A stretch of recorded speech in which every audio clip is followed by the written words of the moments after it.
Hello, you're watching Euronews Tonight. Let's take a look at the latest headlines.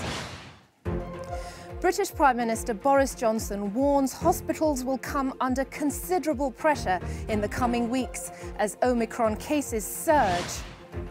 As France debates tightening its COVID-19 restrictions, dozens of MPs say they have received death threats. We'll have more details in The Cube.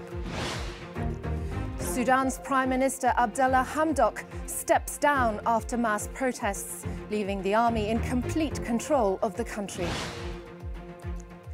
And we take a look back at the life of celebrated fossil expert Richard Leakey, who has died aged 77. Hello and welcome to the programme. The British Prime Minister is warning that hospitals will face considerable pressure in the coming weeks as cases of Omicron surge across the country. Some hospitals have seen critical staff shortages due to the outbreak. Boris Johnson has largely resisted imposing new restrictions despite warnings by senior health officials. But he has announced that older children will be required to wear face masks when they return to school later this week. Infection rates have surged, with more than 137,000 cases recorded on Sunday. Omicron is much milder, considerably milder than previous variants, and we're much more boosted. So our position is far, far better. But looking at, I think this is what I would say to everybody, looking at the pressures on the NHS in the next couple of weeks, and maybe longer, looking at the numbers of people who are going to be going into hospital, it would be absolute folly to say that this thing is all over now, bar the shouting. We've got to remain cautious, we've got to stick with Plan B, we've got to get boosted. Well, for more on the situation in the UK, let's head to London to speak to our reporter Victoria Smith. Victoria, how big of a crisis is this for the NHS and the overall healthcare system? Evening, Rue. Well, we've got 12,000 patients in England at the moment in hospital with COVID. That sounds like a large figure, but as the Prime Minister said, that is not as large as this time last year. So that isn't the issue. What is the issue, Rue, is the staff shortages. We now have 7 hospital trusts across the UK who've declared a critical incident, with the latest being the Lincolnshire Hospital Trust. That means we can expect in the new year up to some 25% of staff being absent from their jobs, and that of course will cause a domino effect on treating those who are ill. Combined with this, we're hearing that more of the over 50s are now contracting Omicron, and of course the older people get, the more care they're likely to require. The government is looking at ways of helping out, doing what it can perhaps to move patients, to move staff to the areas most affected, because different areas of the country have different levels at the moment. Some evidence, in fact, that the capital, London, cases may have peaked, but that's certainly not the issue with the rest of the country, where cases continue to rise.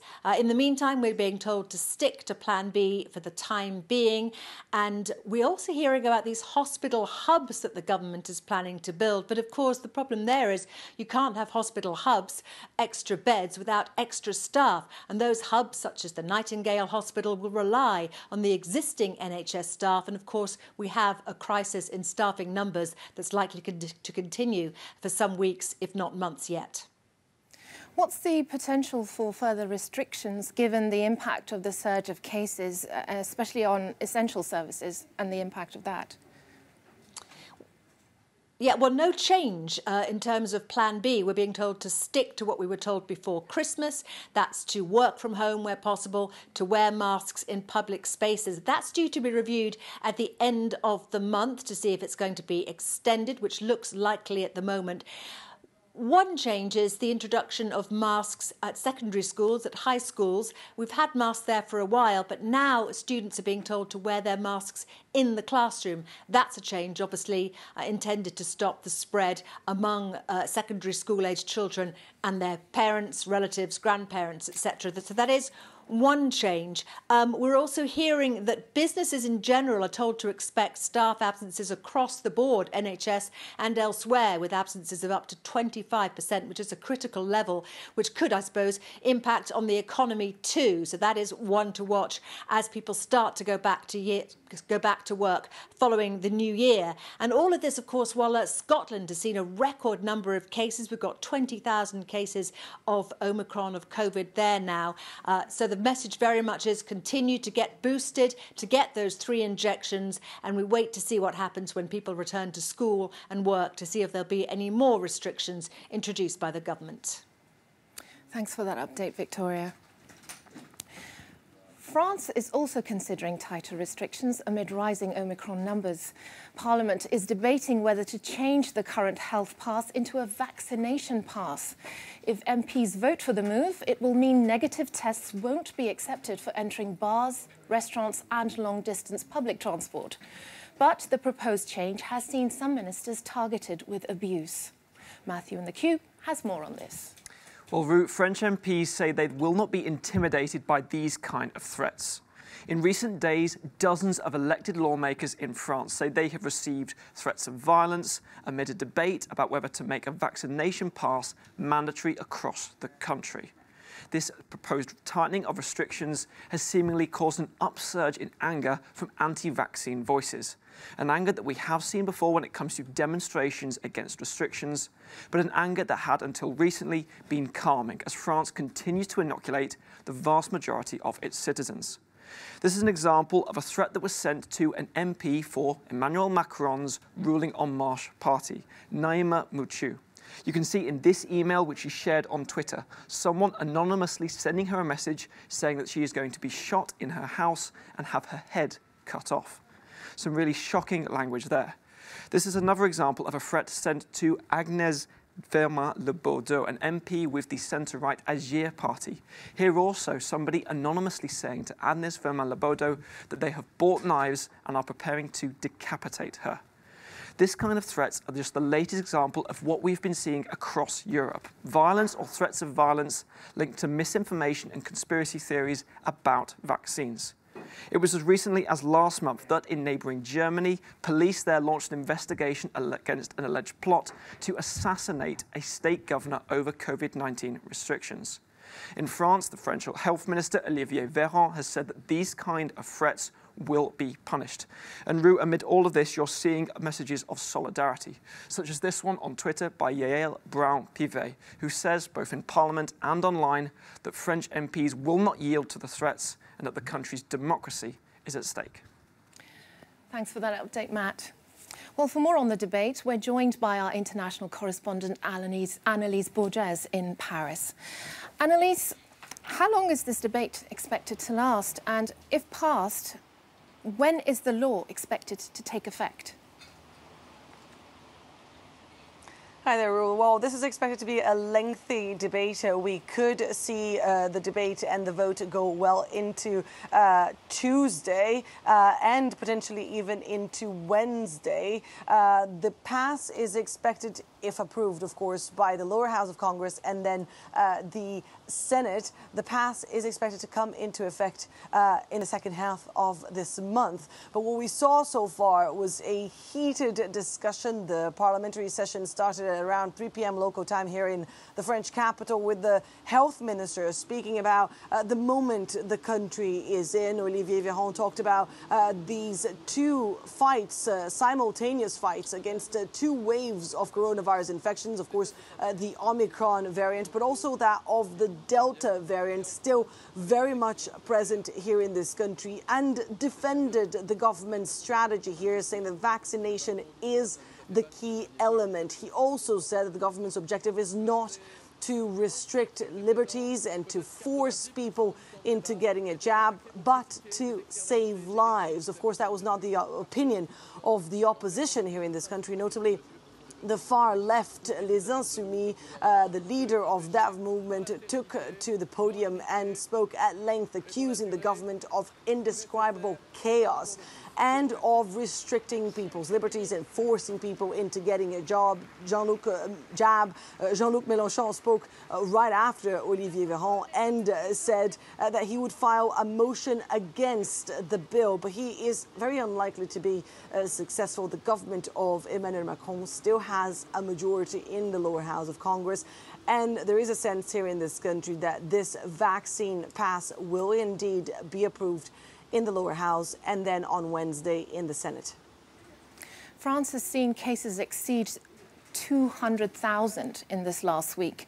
In the face of this COVID surge, Prime Minister Castex called an emergency meeting today. Could you tell us more about that? Indeed, well, what is at stake right now is actually the very capacity for the public sector to continue to operate with cases in the hundreds of thousands every day. We are already seeing a lot of cancellations when it comes to planes, but also trains being affected. So Jean Castex convened this emergency meeting today with 10 ministers to address multiple issues and to especially address the issues with regards to transportation, the healthcare sector, but also education. We know that school children return to the classroom today, and there is already a sequence of measures in place that are different from the measures that we saw before.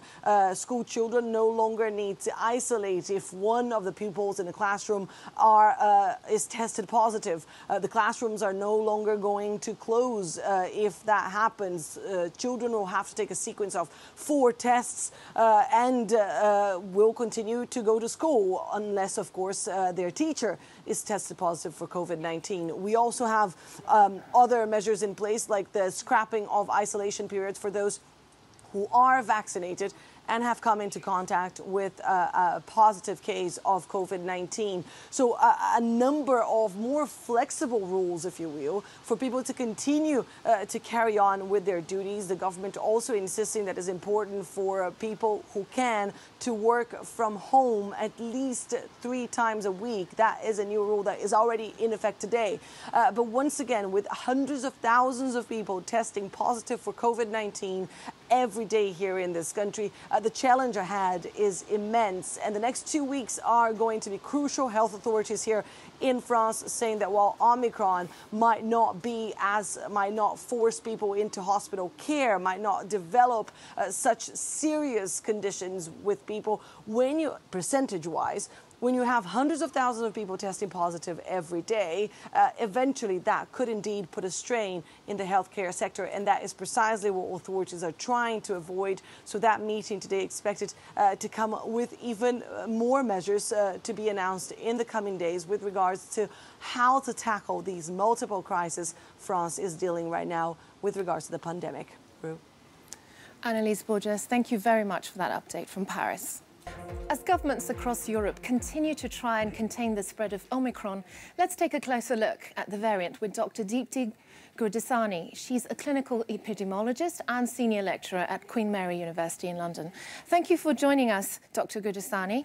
Some studies suggest that while Omicron is more transmissible, it causes less severe illness than its predecessors. But we're still seeing huge pressure on health systems. Can you tell us why that is, particularly in the UK? Sure. So the data suggests that, for example, in the UK, the rate of people getting hospitalized and having to go to emergency departments is about half of what we saw with Delta. And if you just look at hospitalizations, it's as low as a third. But a lot of that is because Omicron is infecting people with past immunity because of infection and people, for example, who've been vaccinated. So it's able to get through that wall of immunity that Delta wasn't. So overall, actually, the risk for those people is higher because they wouldn't have gotten infected with Delta. And I think that's when you have to look at the impact of massive surges in infection. So, when you're seeing 200,000 cases a day and cases doubling every 2 days, that severity being half of Delta only buys you a little bit of time, because overall the number of hospitalizations can still be higher because a small percentage of a really big number can still be a pretty big number that can put a lot of pressure on healthcare services, which is what's happening in the UK right now. Some countries have imposed really strict regulations to deal with Omicron, but the UK has held off so far in this instance. Should more measures, do you think, be considered? I think more measures certainly should have been taken. And I think, and our advisors to government said that the earlier you take action, the more effective those measures will be. Unfortunately, it's very likely we're close to sort of the peak now. And what will happen is even if you take measures now, the impact of cases in the last 2 weeks will continue to be seen in hospitalizations in the next 2 weeks, which will continue to rise. I mean, hospitalizations here are now doubling every week, which means very high pressure on the NHS. But I think measures such as mitigation schools, which are due to open tomorrow, measures like high-grade masks in hospitals, where we're seeing a lot of spread of infection, would make a huge difference to the rate of decline and the pressure on hospitals in the future.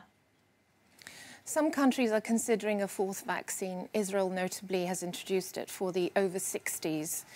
Will another booster shot be needed, in your opinion? And what kind of time span can we expect for the efficacy of the jabs? So with Omicron, we are seeing that boosting is necessary to increase your protection against symptomatic infection and against hospitalization, to sort of almost restore it to the level that we had with Delta with 2 doses. But we're still seeing a decline in efficacy. So our work in, the work done in the UK shows that after 10 weeks, for example, efficacy against symptomatic disease drops from, let's say, 60% to around 40%. And that decline is likely to continue. But I also think that it's not a viable option to keep boosting every population every 3 to 4 months. I think we need a vaccine plus strategy. And there's so many measures that haven't been used in many countries across the globe, like high-grade masks at population level, much better mitigation in school, supplemental ventilation with HEPA air purification devices, and very good isolation, test, trace, and isolate systems with support for people for isolation. I think we need to embrace a public health approach plus a vaccination approach, because over-reliance on vaccines and vaccine passports means that we haven't actually taken a holistic approach. And I don't think that it's feasible with the current set of vaccines to keep vaccinating people every 3 months. But there will be a new generation of vaccines at some point in time. But in the meantime, we need to reduce transmission and suppress the virus to reduce the chance of new variants emerging, because the virus will keep evolving. Dr. Gudasani, thank you very much for speaking to Euronews. Sudan has been thrown into further turmoil following the resignation of Prime Minister Abdallah Hamdok late on Sunday. A military coup overthrew his government in October, but it was hoped a deal negotiated by Hamdok would restore stability to the country. More than 50 people have been killed in demonstrations against the military takeover. Lauriane Noel Vofokana from our sister channel Africa News has more. The agreement between Sudanese former Prime Minister Abdallah Hamdok and the military has eventually lasted just over a month. One day after the politician stepped down from his role, Sudanese woke up on Monday with mixed reactions to the news. The resignation of Hamdok means a lot to us. Hamdok is a man that the whole country agreed on. After his resignation, we feel that Sudan lost an important personality that was approved by the international community and the Sudanese people. We hope that he will make a comeback in the coming period as an independent and become the Sudanese president. Hamdok sent a message to all the Sudanese politicians, and it is to step down if someone cannot take on the task. This is the best lesson. It has never happened in Sudan history for a person to come out and frankly admit his defeat to the people. Abdallah Hamdok had been reinstated by the army chief Abdel Fattah al-Burhan after the October 25 coup that put an end to the civilian rule and drove into the streets millions of Sudanese. We have been expecting Hamdok's resignations for a year now. Firstly, because if someone lost something, then they cannot give it back. Secondly, because Sudanese women have given birth to thousands of men like Hamdok. So I think the people are not tied to one person only. Sudan is full of patriotic men. The country was navigating a fragile transition towards full civilian rule since April 2019 and the ouster of President al-Bashir. The resignation of the Prime Minister leaves the military in full command. The celebrated conservationist Richard Leakey has died, aged 77. He's credited with establishing that humankind evolved from the African continent. Katie Dartford looks back at his career. Burn ivory World-renowned Kenyan conservationist and politician Richard Leakey, who unearthed evidence that helped prove humankind evolved in Africa, has died aged 77. Dr. Leakey was the son of famed paleoanthropologists Louis and Mary Leakey. He had no formal archaeological training of his own, but led expeditions in the 1970s that made groundbreaking discoveries of early hominid fossils. His most famous find came in 1984 with the uncovering of a near-complete Homo erectus skeleton, which was nicknamed Turkana Boy. In 1989, Dr. Leakey led the National Kenya Wildlife Service, where he spearheaded a campaign to stamp out poaching for elephant ivory. In 1993, his small plane crashed in the Rift Valley. He survived but lost both legs. Dr. Leakey also tried his hand at politics, ran civil society institutions and briefly headed Kenya's civil service. A village in the south of Italy has become famous because its residents are living on average 10 years longer than anywhere else in the country. Mark Armstrong has the story. The region of Cilento in southern Italy is famous for its ancient villages, and even its residents seem to have been there forever. On average, people here live 10 years longer than elsewhere in Italy. 98-year-old Antonio Grippo thinks he knows why. There's a true serenity here. You're calm with people, you know each other, you greet each other. There's no envy, there's no malice. When the weather's nice, I go to the countryside, where I have an old stereo, and I listen to some music, some old records. Antonio moved back to his home village 10 years ago. He eats fresh vegetables daily with home-pressed olive oil and a glass of decent red wine. And he's not alone in his old age. Maria Carmelo Cortazzo is 100. She lives in the nearby countryside where she's surrounded by family. All the grandchildren love me and I love them.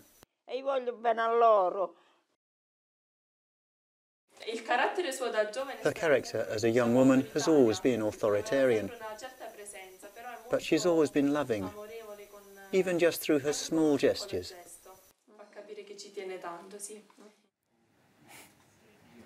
We leave you with a no comment from Finland, where a recently opened automated recycling plant has been hailed as the most modern in Europe.